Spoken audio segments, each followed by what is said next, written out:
నీ ఎక్స్పెక్టేషన్ ఎవరైనా మీట్ చేయినప్పుడు, నిన్ను ఎవరైనా బాధపరిచినప్పుడు, instead of judging them, judgmental కాకుండా be open to hear, forgive them, be gentle.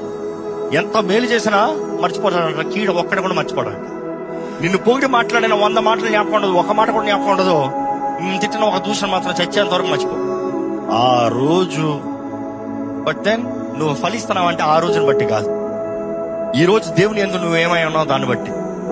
If you're able to be gentle, you're child of God. నువ్వు ఫలిస్తావు. Be gentle. మీరు చెప్పింది అన్నలా ఒప్పుకోవాల్సిన అవసరం లేదు, ఎందుకంటే మానవుడు పర్స్పెక్టివ్స్ వేరు. మీరు నన్ను చూస్తాం వేరు, నేను మిమ్మల్ని చూస్తాం వేరు. నేను ఇటు నుంచి చూసేటప్పుడు నాకు కనబడే రైట్ వేరు, మీరు నాకు కనబడే లెఫ్ట్ వేరు, మీరు చూసినప్పుడు మీ రైట్ వేరు. లిఫ్ట్ యువర్ రైట్ హ్యాండ్ అంటే మీరు ఎత్తేది వేరు, నేను ఎత్తేది వేరు. ఆపోజిట్ లో ఉంటాను. నేను తప్పయ్యానా? కాదు. Just because you don't see my perspective were different, అంతే. But be understanding, be gentle, learn, hear, talk, teach with gentleness.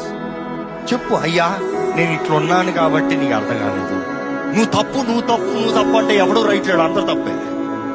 So దేవుడు కోరేది ఒకటేనండి, ఫలించాలని ఆశపడుతున్నాడు.